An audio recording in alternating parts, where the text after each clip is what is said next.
Hi everyone, Piotr Przerwa from Coca Cola Hellenic actually, so the Coca Cola bottler part. I will explain it a little bit in a second because as we live in a complex world of shoppers, consumers, which I will also touch a little bit. Also Coca Cola is arranged in a bit complex way, but interesting way. Okay, my topic for today is organized around the belief that okay, we've got very different sources potential that could be used to put consumer and shopper knowledge into our marketing plans. But my belief is that as each and every source has its role to play, also each and every source alone is not sufficient to provide really actionable and meaningful full insight to the story. It's rather about connecting the dots and different sources to have the full understanding. And when talking about shoppers, I will like to illustrate that. Okay, but for the beginning, a little bit of the context. So Coca Cola Hellenic, that's the second largest bottler of Coca Cola in the world. And we are part of the Coca Cola system. So for the external environment, we are just one Coca Cola, of course, but as we work in a kind of cross-functional teams or companies, we've got the brand part, which is the Coca Cola company, and then bottler part. So in different markets, different companies sometimes. And Hellenic operates on a territory of 28 countries, and almost 600 million people lives there. Mostly Europe, except of Nigeria, which is one exception outside the territory, quite distant, but still that's Hellenic. And origin of Hellenic is, of course, Greece, but it's not only Greece, it's part like Greece, Italy, Switzerland, Austria, Ireland, and the most of the Eastern and Central Europe, including Russia. So that's the Hellenic. And the bottler part focuses a bit more on BTL marketing and on the shopper perspective. That's why our competences there are really high. And about myself, I'm leading the insight department at Coca Cola Hellenic in Poland, and my origin is rather quantitative or data-based, I would say. I started in this topic, working in this area at dunnhumby a couple of years ago. Probably most of you know the company as one of the first pioneers in big data and making it really meaningful for insights. And also some roles in category management and trade marketing. So very practical, and that's also how my presentation is arranged. I will focus about the marketing plans and how insights add value to it. Okay, but why this topic?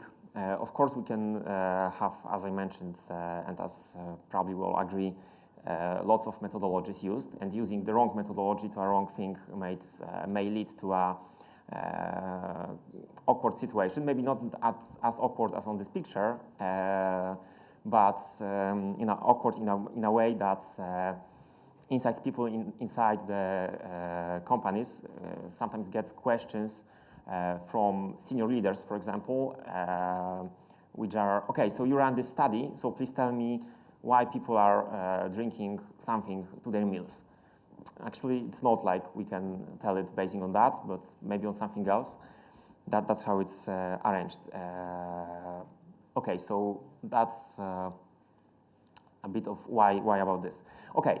Big data itself, that's something that is definitely growing and developing. That's just like a tweet from Simon Hayes, so CEO of dunnhumby, at the end of last year, or the beginning of 2017, just showing the scale of growth, I would say, right? So they were starting last year with 59 retailers working on their data. Right now it's 74.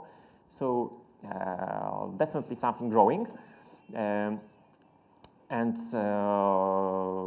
having that much of the data sometimes leads us to a trap that we expect only the big data part to answer all the questions, which is maybe not the best way to do. Okay, and my presentation is arranged in a way that I will have some short intro in a second, and then we'll share with you a case study, very practical about our situation. And I would like to start with one data point, let's say, which is quite often quoted in the industry around shoppers, that 76% of decisions, sometimes it's like 80%, but basically that a lot of decisions are made at store. The number came from Popeye, so Point of Purchase Institute. Not a surprise that organization that supports the in-store activities tries to show that it's so important to have good in-store activations because all the decisions are made there. I would like to discuss these facts during the case itself, because that's also a trap to using one data and treating it alone, because what would be the action based on that? Probably higher investments into in-store and more of visibility in-store, etc. So maybe that's not the best way to achieve all the objectives that we have. Okay, and shopper and the consumer, that's also something that quite often is treated as totally separated, and obviously those are two different concepts, but at the end those are people, and very often the same people. And those are real number right now. Please don't focus on which category. That's one of the beverage categories in Poland, where we checked who is buying and who is consuming. It's actually 50-50 if I was buying and consuming myself, or I consumed it but someone else bought it. So still a large number is at the same time consuming and shopping. And we also have some shoppers who are not consuming. Okay, that's one thing for the context, and why by thinking about shopper and having any research on shopper, we need to remember the consumer. Okay, shopper marketing itself, also the definition that I like very much, treats the area of shopper marketing as a not only kind of more advanced trade marketing or retail marketing thing. It treats the shopper marketing as all the activities on the whole path to purchase, and path to purchase understood as not only things that happen at store. So understand very largely from the moment where the motivation starts to happen till the purchase or even repurchase after the consumption. Okay, so the path to purchase understood in this way is very long. We've got like hundreds of thousands of millions of impulses that people get on the way till they choose the product or till they buy. So if you can imagine, probably there are many decisions on the way, or situations that can influence the end shopper. So the 67% is probably a bit too simplified. Okay, and we've got a lot of sources. If we would divide it into those three large groups, so big data, quant methodologies, and qual methodologies, each has a role to play. And I would start with a project to show you in the case study where we used all of those, but anyway, we faced a situation where we needed to add something more even. Okay, so the case study, it refers to shopper or to the in-store environment, but let's start with the beginning. In Coca Cola, we've got our category vision. I will not go very much into details, but that's, let's say, the end graph that could represent our category vision. So some bubbles, and on two axes we've got like potential or current size, different factors. Each bubble represents consumption occasion. So our category vision is based on or focused on consumption occasions, which, for example, one of them is meals at home. Others that you could imagine would be at work or socializing, drinking out, etc. And that is how we look at it, but how consumers and shopper looks at those occasions is a bit more human way. Nobody thinks about how frequently I have this consumption occasion, how often do I have my me time, and what will I consume during my next me time. Nobody thinks this way. Okay, and our focus is around meals. So the occasion of having meals together at home, and the idea is to link Coke as a brand with meals at home. And that's something that is not like a rocket science or something totally new. This picture is like real advertisement from, I don't know, 50s maybe, where already some link to food was being created. And I like this phrase here, so you enjoy drink without food, but never food without drink. Probably very simple and too simple for current marketing. Right now we've got much more techniques and much wider knowledge, so also our marketing activities are more advanced, and that's like 360 marketing with all the ATL, all the social media stuff, working with influencers, etc. Okay, before the question to you, but also one of the important elements that we have in the building link with meals is the idea to link Coke with meals inside of the store by putting it next to different categories. We also have partners in the meal industry, different food companies, where we have together some activities. But the idea or the initial thinking or belief was that it's enough to put Coke next to meat or vegetables or something to trigger this purchase when someone is buying products for their meals. Okay, and why outside the section? Why linking it with different categories? Because not everyone, not every shopper is entering the beverage aisle. Question to you, which number do you think is the right number? So how many people, when they are entering supermarket for their shopping, gets to the beverage aisle? 70. You think 70, okay. Someone thinks 33, so 1/3. Okay, so probably 1/3 of the group thinks that it's 1/3, okay? And that's the right number. So very low. And that's very similar across different markets. That number for Poland and for different markets is like from 30 to 40 something. It's not above. Okay, so that's why we thought that we need to think about the store environment in total, not only beverage section, and let's find the best places where our products should be placed. That's why we had something that internally we call zonality study. Zonality is like a bit internal term, which divides store into different parts, which has their roles like recruitment, building some frequency, etc., or upsizing. And those zones are divided in some specific way, but anyway, we are looking for hints of where exactly our products should be placed to have the biggest impact on transactions.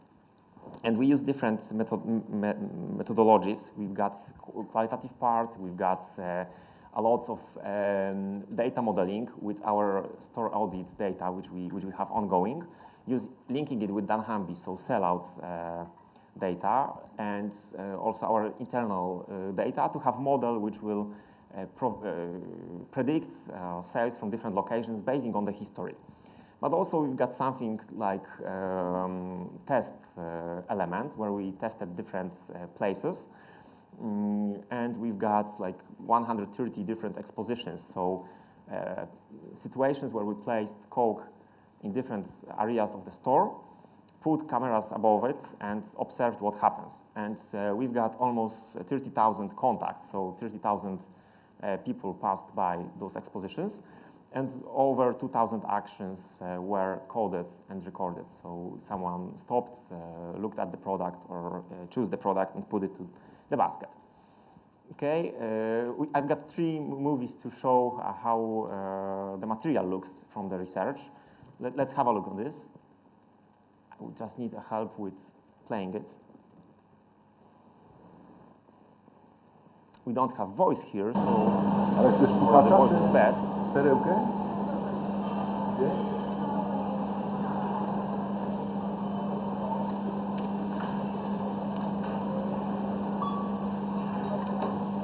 So yeah, he found a Coke, multi-pack of cans, puts the basket, and unfortunately resigns from other items from our brand.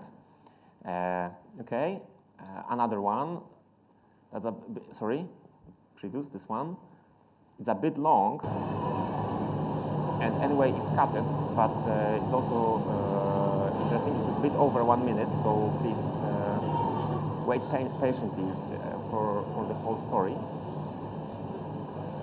Basically, we've got a couple here who stops by the large expositions, which is a promo exposition. And interesting thing for us is that that's like a quite often used promo mechanic there was available. So 3 bottles of any flavor that you want to choose at a given price. They needed 2 minutes to decide.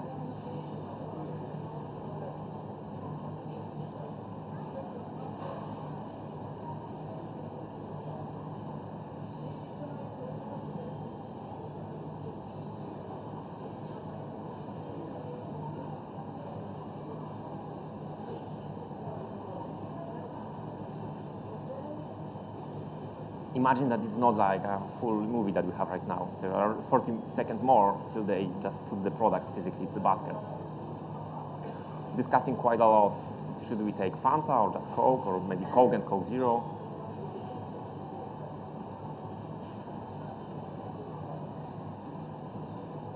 Reading the promo communication once more. Okay. So also, as you can see, using some like big number, just one average that the decision takes, I don't know, 20 seconds or 30 seconds, is not true in every case. Okay, and just the last one.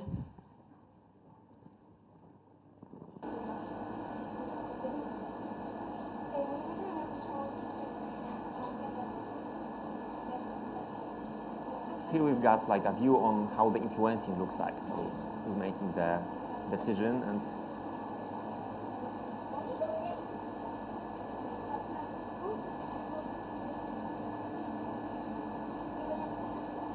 one of those boys definitely is more shaping the decision of the other one, sending him to return the products that they don't want.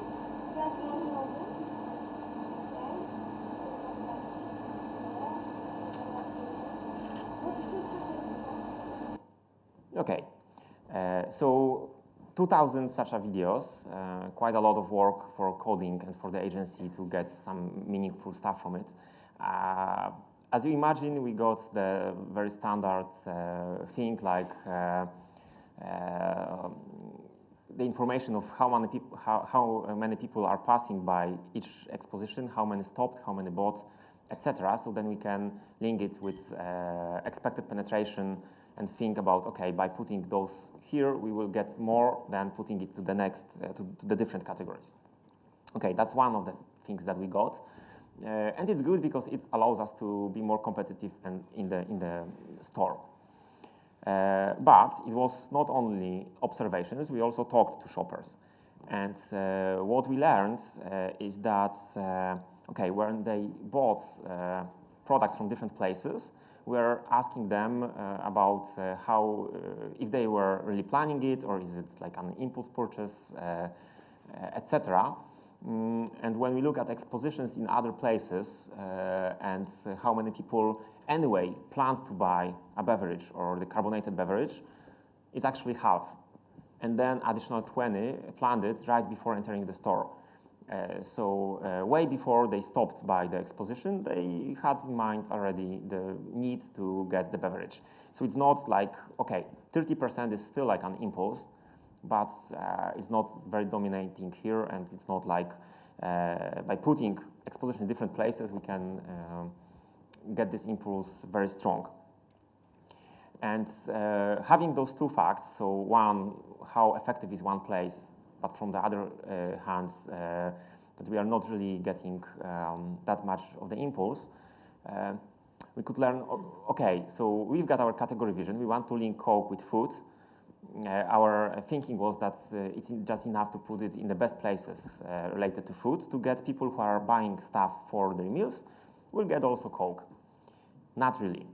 So to get to their meals, meal times, and be served together with food, it's not enough to be there with the meal products in store. Okay, and what to do now? Because that's like the situation when we can get difficult questions from the marketing teams or the senior management of, okay, so how this will drive our category vision? No, not really, right? We can be more effective in store, but in driving category vision, we need to do something different. Okay, and getting back to this view and difference of how it looks for the consumer or shopper and how it looks for us, that's the ideal space for good old qual and just simply talking to people, because there's one thing that is missing on those movies. Those are like very interesting facts there. We could, as we learned yesterday, tag probably those movies with a lot of things and then return to the data. But we are missing one thing. What is your thinking? What element we are missing on those movies? Any ideas? Okay, so I will quickly answer because we don't have a lot of time, 5 minutes left. What we are missing, we don't hear them. That's one thing, we don't hear them and we cannot ask them anything. So why you are standing here 3 minutes just choosing Coke, Fanta and Sprite, and what do you don't understand in this communication, in this promo mechanic? Why it's not clear for you? Or maybe it's clear, but you are just debating between yourself, what do you want to serve to your friends or something. And for what situation do you buy it? Okay, you are buying it, but do you really buy it for your meal? Okay, it's standing next to the meat or pasta or vegetables, but is it going really to be served with your food to your family? We don't know that.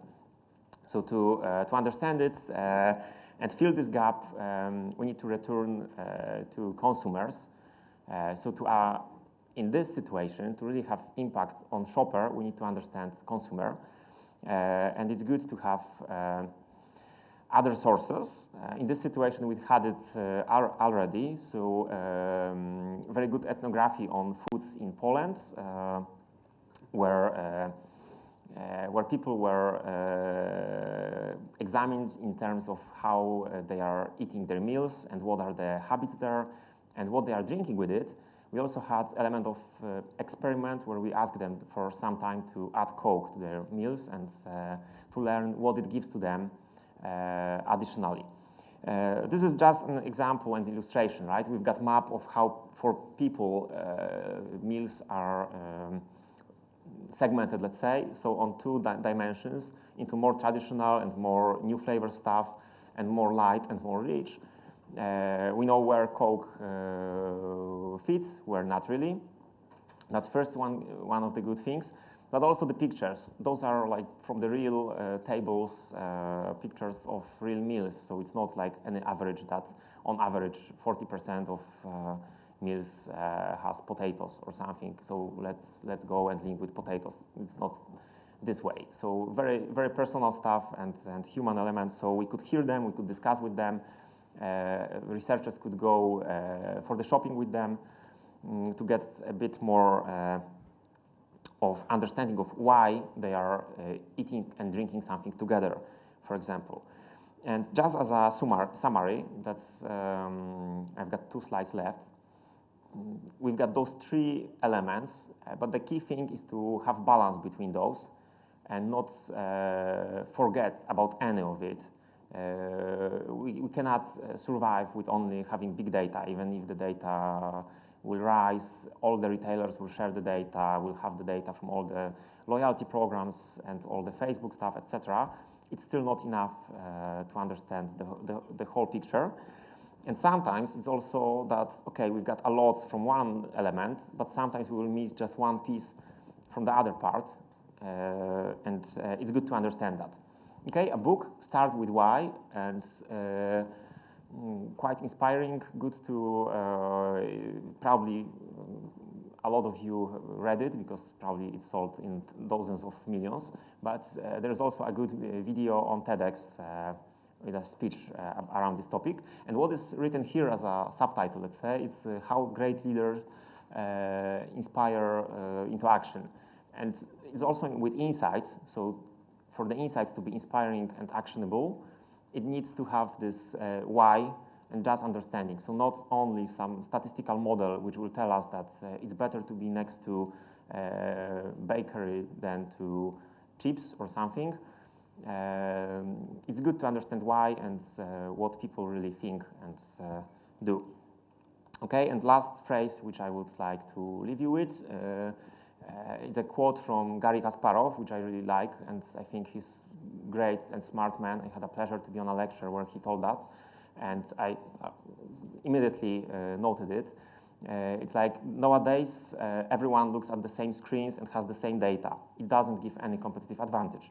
So what really does?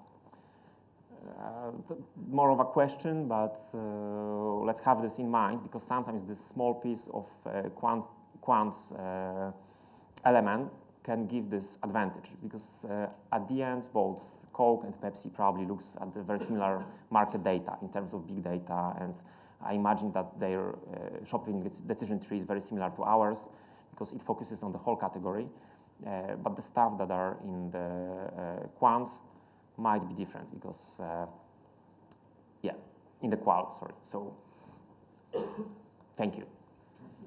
Okay.